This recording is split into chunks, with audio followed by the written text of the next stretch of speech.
I need a taxi urgently. I've got to get over to Silverstone and I've only got 20 minutes to get there. If you could send your fastest driver, please. Thank you.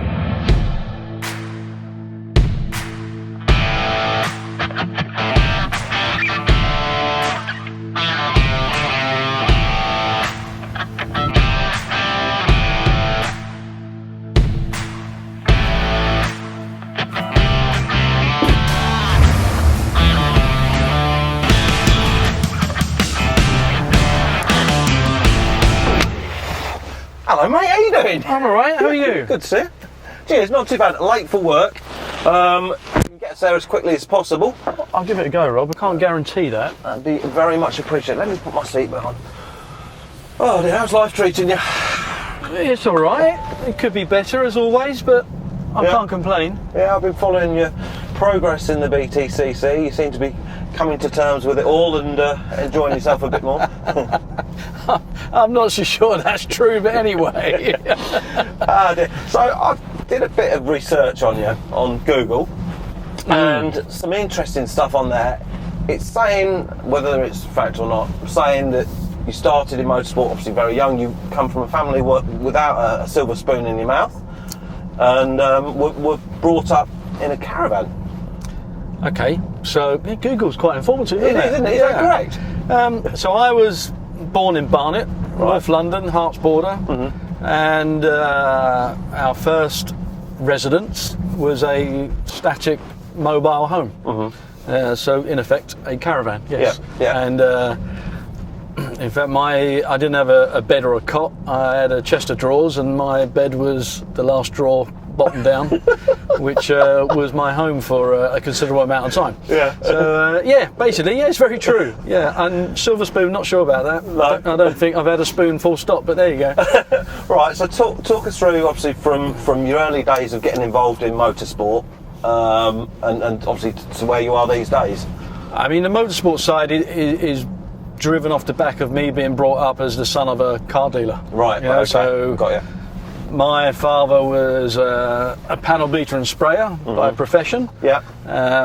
As a young man, left school very early, quite lacking in education, but built his profession off the back of that as a skill. Yeah. And from that, bought his first car. Right. Repaired it. Yeah. Made good. Sold it, and then went on to build up a quite nice private business. And at the end of the day, me being a young guy surrounded by cars, had a huge passion for it. I was driving cars in private land from 8 years old. Yep. I think I was probably crashing cars from 8 years old. And the motorsport side came a little bit later on down the road. So my first foray into sport with wheels was actually motocross. Right.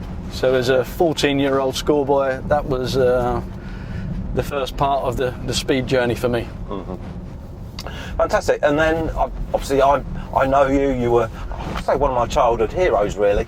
Are we that different in age? We were. Honestly, I've still got the picture of you. I've still got a picture of you from my bedroom wall back in the day. Here it is. There it is, back in the day. Oh yeah, yeah. Well, it's a similar name. That must have absolutely got on your nerves over the years. No. In fact, we are very good friends, big buddies. Yeah. And the truth be known, actually, it's been quite beneficial at times. Yeah, I can imagine. Because, to give you an example, so Blundell and Blundell in Japanese are spelt exactly the same. No way. Because, Japanese is like in characters, yeah? Yeah. So basically, if you looked at our surnames, it is spelt exactly the same characters in Japanese. Amazing. And of course, we've got the same initial. Yeah. So when you get awarded a first-class ticket on a plane from Japan to Australia to do the last Grand Prix, and you get awarded seat 1C, and you take it willingly because you think, I've been recognised, and Formula 1's great, I'm getting an upgrade. Yeah. And then when that gentleman comes on, who's got the same name as you, and then demands his seat back, of course you do the right thing. So you keep the seat, which is not yours, but he has to go 9 hours in the back. Fantastic. And that's a true story. So it's very, very funny. I started off early life as a salesman for a tobacco company, Camel, and they used to give us some complimentary tickets to go and watch the Camel Lotus race, and then I think the the year later, they sponsored the Williams Benetton team as well. Yeah, Camel were involved in several motorsport programs actually in F1. We had an association with them when I was at Tyrrell. Right. And so when was that? 1994. Mm-hmm. Yeah. So you'd have been what, 12? No, I was 19, mate. But no, started going to Formula One races, and then I think you started. Well, you were racing at the time, but the confusion was always with Blundell and Blundell. I think we were sponsoring both of you. Yes. At one time or other. And obviously you've got 3 podiums, wasn't it? I think in Formula One. Yeah, I did 61 Grand Prix, 3 podiums. All of those podiums, bizarrely, were with either world champions or world champions to be. Yeah. The odd one out was me. Never quite made the world champion. It's never too late. You keep at it in BTCC, you'll get there. But yeah, no, I had some fantastic races. Listen, I'm just grateful to get to Formula One. When you start as a racing driver and you have a dream, and one day the dream comes to reality, it's fantastic. Well, tell me about that, because I've always wondered what goes through your mind as you sat in that car, crash helmet on the grid, and what goes through your mind when you're going around the track? Do you zone out, or? No, I mean, you know, what goes on through your mind when you're on the grid, no different to what we're doing right now. You know, I'm driving along, but while I'm driving, I'm also looking at a get out of jail free card, because if something goes wrong, I want to have an option to exit. And you do exactly the same when you sit in a racing car. You're looking at what's around you, who you've got to contend with, what the mentality of those guys or girls may be in a race car, whether they're ones you can rely on or not quite rely on. What there is in terms of turn one, is there some runoff space, is there somewhere that I could actually be a bit cheeky, taking advantage, and then you have a bit of a game plan and you might run through it. Modern day people are a bit more like visual. You see guys sitting behind the wheel now going through a complete first lap, changing gear, doing steering wheel movements. I don't quite do that, but it's exactly what you do and anything else. You understand what the job is in hand, and you process it and you get on with it. And in terms of, obviously you've got some lovely cars, or had some lovely cars over the years.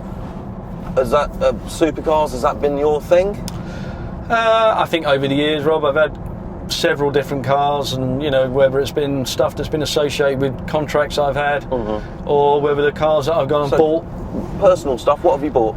I've had loads of stuff: Ferraris, Lamborghinis, Aston Martins, Porsches, classic Ford stuff. Sierra Cosworth, little M3 BMWs, E-types. I'm just loads of weird and wonderful stuff. Were they cars you had back in the day with the pierced ear and the mullet? Yeah. 4x4 Sapphire Cosworth. Get down. Flat nose RS 2000. Woo! What else have I had? An Anglia van. I turned the rear wheels inside out, but I broke the stub axle, so it didn't last very long. Carlos Fandango wheels. I love cars. I mean, I'm a little kid at heart, and I still can tell what a car is at night by its rear light cluster. Okay, you still got that. You still got that there. Yeah, I love cars. I'm a petrol head. And for you, obviously, you've got a very good, very close relationship with McLaren. Is there a McLaren there that steals your heart? The F1 GTR you raced at Le Mans? Yeah, I mean the F1 is an iconic car, and actually was actually my wedding car. I had my wife had a horse and carriage that she arrived in, and I arrived in an F1 McLaren, driven by my best man Perry McCarthy. So very fortunate to have had that experience. But no, listen, I love the McLarens. I love the modern day stuff. The Senna is a beast. 720S is pound for pound, not going to be beaten by much. And I just think it's fantastic that we've got a British company building a product here that is showing the engineering capabilities that we have, as it is with Bentley. I mean, we're driving this. What a wonderful piece of equipment. Amazing. V12.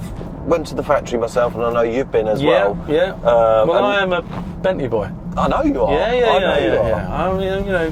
But don't forget that, Rob. The craftsmanship that goes into these cars is absolutely outstanding.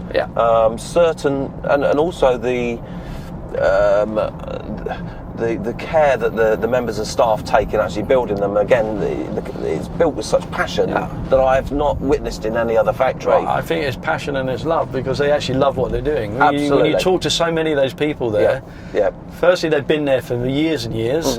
And secondly, you know, they're handing down their experiences in their trades to new apprenticeships, and new people coming through the system that can still do the quality of work that we see today. And for me, you know, when you see something that's, you know, billet finish like here, and you see like woodwork that's done inside the car. Yeah.